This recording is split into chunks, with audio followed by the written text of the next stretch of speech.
I was sitting in my own kitchen when my daughter-in-law told me I was in her way. Not rudely, not with raised voice. That's the thing people don't understand when I try to explain it. She said it pleasantly, the way you'd ask someone to move their cart at a grocery store. She was making a smoothie, and I was standing near the counter with my coffee, and she said, "Dad, do you mind? I kinda need the whole space when I do this." The whole space. In my kitchen. The kitchen I had renovated in 2009. The kitchen where I taught my son to make scrambled eggs when he was 9 years old. I moved. I took my coffee to the back porch, and I sat down, and I told myself it didn't mean anything. That was 8 months before everything fell apart. My name is Gerald. I'm 68 years old. I spent 31 years as a civil engineer before I retired. I built bridges for a living, not metaphorically, actual bridges, and I like to think that means I understand how things hold weight and what happens when the foundation isn't right. My son's name is Mason. He's 34. He has his mother's eyes and my stubbornness, which is either a gift or a curse depending on the day. His mother passed 6 years ago. Breast cancer, caught too late. After she was gone, it was just the two of us for a while, and that was hard, but we got through it the way men do, not by talking about it enough, but by showing up for each other in the small ways that matter. He met his wife, Claudine, about 3 years ago. She was a project coordinator at a firm downtown.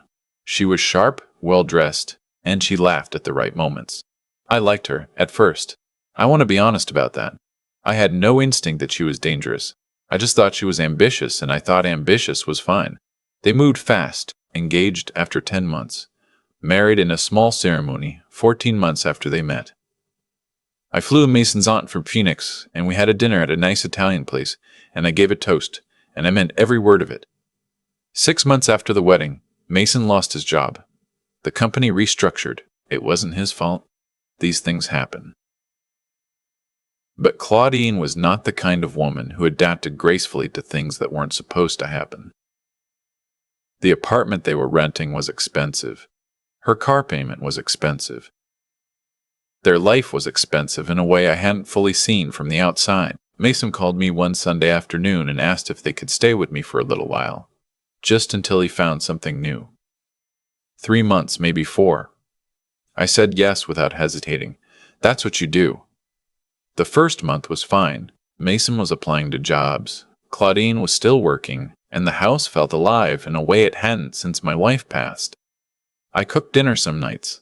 We watched football on Sundays. It felt like family.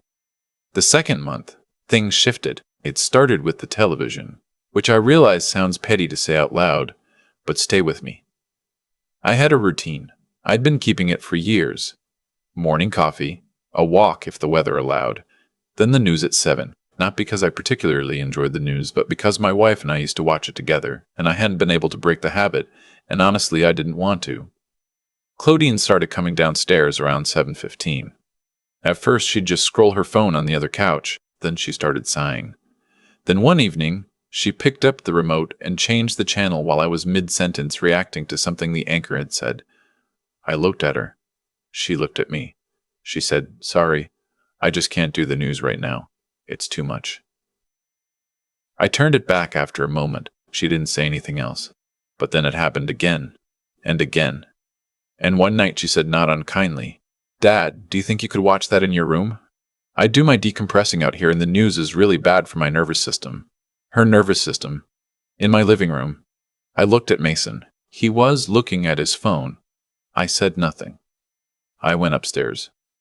I sat on the edge of my bed and I watched the ceiling for a while. I have a temper. I want to be upfront about that. My wife used to call it my load-bearing wall. The thing that held everything up, but also the thing that, if it cracked, took down the whole structure. Over the years, I'd learned to manage it. I'd learned that the first response is not always the right one, and that silence, held correctly, can be a form of strategy. So I stayed quiet. I observed. I paid attention. By the 3rd month, Claudine had rearranged the living room furniture. She'd moved a chair I'd had for 20 years to the garage because the flow was off. She'd put a lock on the door to the basement, my workshop, and said she needed the space for storage.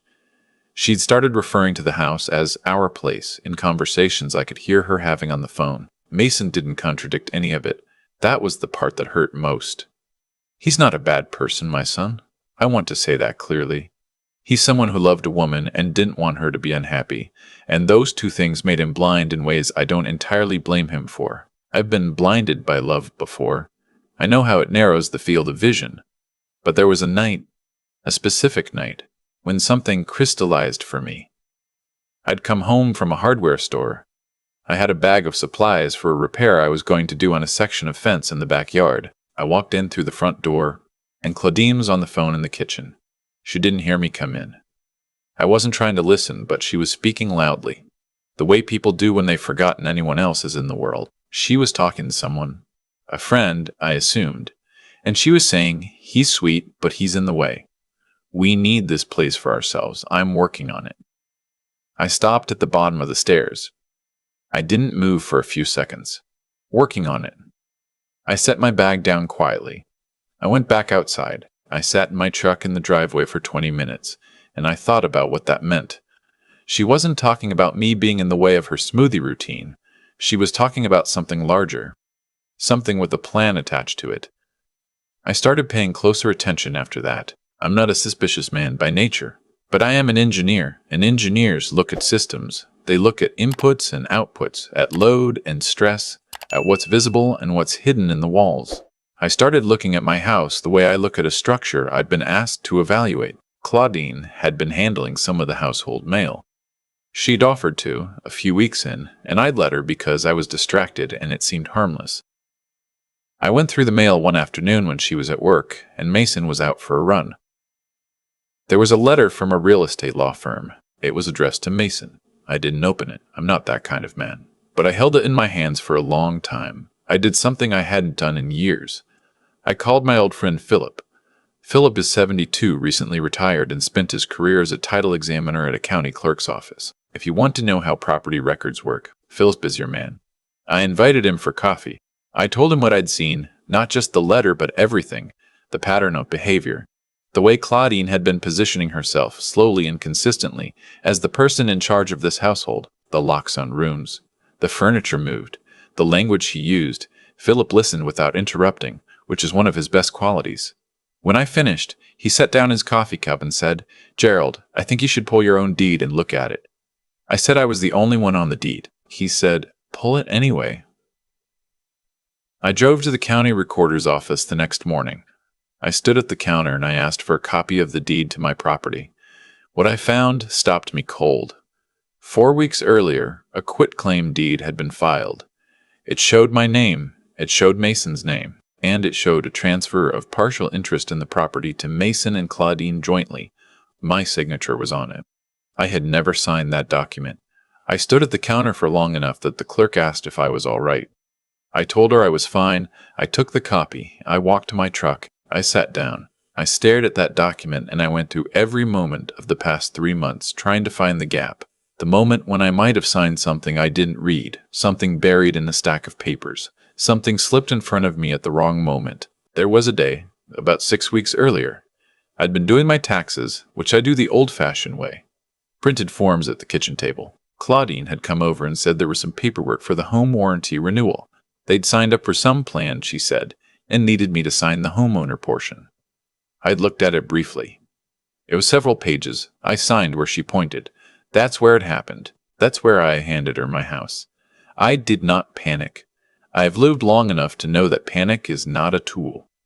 I folded the deed copy. I put it in my jacket pocket. I drove home and I went to my room and I sat with it. Then I called my cousin Raymond's daughter. Her name is Sylvia, and she is a real estate attorney in the next county. I'd been to her wedding. I'd watched her graduate from law school. I hadn't spoken to her in 2 years because life gets away from you, and now I was calling her to tell her that someone had forged my signature and stolen an interest in my house. She listened to the whole story. Then she said, "Uncle Gerald, don't say a word to anyone in that house. Don't change your behavior. Don't make them feel like anything is wrong. Can you do that?" I said I could. She said, "I'm going to need you to come see me this week, and I'm going to need to make some calls." That was a Wednesday. I spent the next 4 days in that house with Claudine and Mason, eating dinner at the same table, watching the shows they wanted to watch, saying good morning and good night, and feeling the entire time like I was walking across a surface that I knew had been compromised but hadn't yet failed. I'm an engineer. I know how to walk carefully. Sylvia moved quickly. She contacted a forensic document examiner, a former FBI analyst who now did private work. She filed a complaint with the county recorder's office to flag the deed as potentially fraudulent. She also ran a background check on Claudine. This is standard practice in property fraud cases, she told me. That's when the second thing surfaced. Claudine had been married before. Not briefly, not years ago. She was still legally married. Her divorce from a man named, and I don't use names lightly, from her first husband had never been finalized. She had a court filing from 7 years ago, a separation agreement that had never converted to a final decree. Somewhere along the way, either deliberately or through some chaotic negligence, she had never completed her divorce, which meant her marriage to my son was not a legal marriage. I want to describe how I felt when Sylvia told me this, but I'm not sure I have the right words. It was not satisfaction. It was not vindication. It was something more like the moment you discover that the crack in a bridge abutment goes deeper than you thought. A kind of grim clarity, a confirmation that the problem is larger and the intervention needs to be more serious. I still hadn't said a word to Mason. The document examiner confirmed what I suspected. The signature on the quitclaim deed was a traced imitation of my actual signature. She said it was not sophisticated, that it would not hold up to scrutiny in court. She put that in writing. Sylvia filed a motion to void the deed transfer based on fraud and forgery. She also contacted a family law attorney in our county about the validity of Mason's marriage. The following Tuesday, 2 people came to my house. I knew they were coming. I had made sure to be there, sitting in my chair, having my morning coffee. Claudine was at work. Mason was at a job interview. His third that week. Things were looking up. I opened the door. One was a process server. One was a paralegal from Sylvia's office. They served the legal notice regarding the deed fraud and left a document packet on the hall table. When Claudine came home that evening, she found the packet. I was in the kitchen making dinner. I heard her pick it up. I heard the rustle of paper. I heard silence. Then I heard her come to the kitchen doorway. She stood there for a moment. I stirred something on the stove. I did not turn around. She said, "What is this?" I said. "I believe it explains itself." She said, "You doing this to us?" I turned around then. I looked at her, and I said very calmly, "You did this to yourself." She left the room. I finished making dinner. I ate alone that night because neither she nor Mason came to the table. I heard them upstairs, her voice urgent and low, him asking questions I couldn't make out. Mason came downstairs around 9. He sat across from me at the kitchen table. He looked the way he looked when his mother died. Not lost exactly, but recalibrated, like someone whose sense of north had just shifted. He said, "Dad, is what she's saying true? About the marriage?" I said. "Have Sylvia send you the documents. Read them yourself. Then you tell me." He did. He was quiet for a long time. Then he said, "I didn't know." I said, "I know you didn't." He said, "How long have you known?" I said, "Long enough." We sat there for a while. The dishwasher ran its cycle. The refrigerator hummed. Outside, a car passed. He said, "I'm sorry, Dad." And that was the one I'd been waiting for. Not the legal resolution, not the voided deed, not any of it, just that. Claudine moved out over a following weekend. She did not say goodbye to me. Mason helped her carry boxes, which I thought was decent of him, all things considered.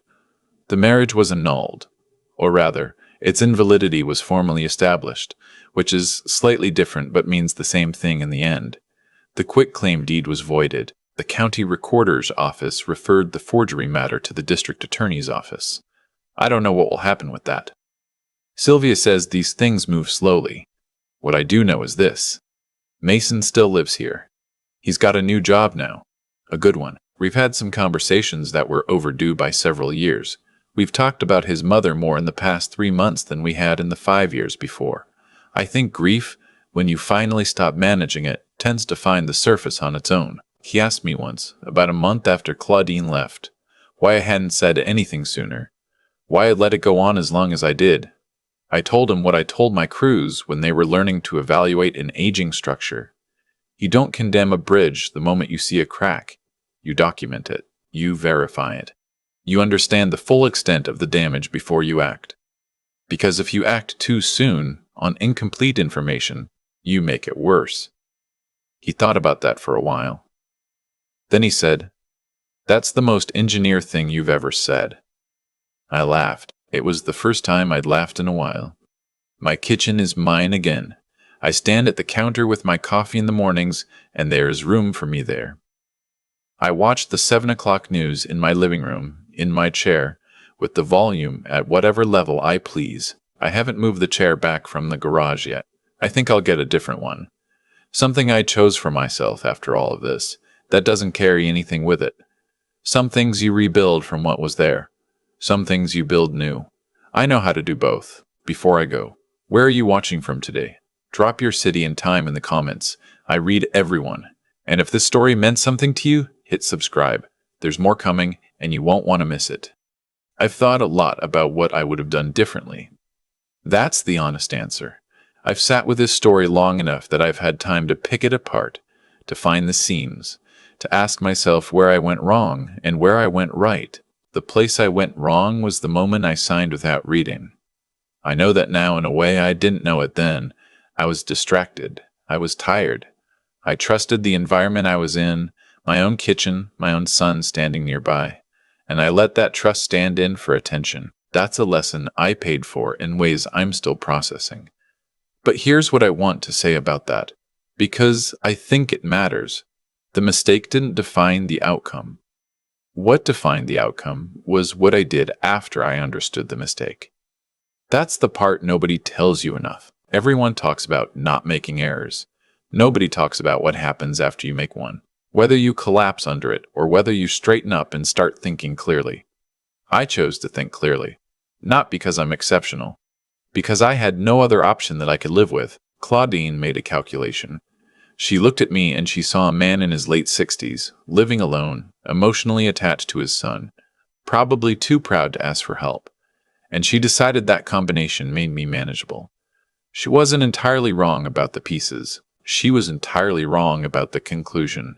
What she didn't account for was that the traits that made me seem manageable were the same traits that made me dangerous to her plan.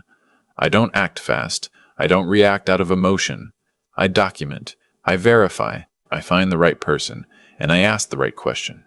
That's not a personality type that works against you in a crisis.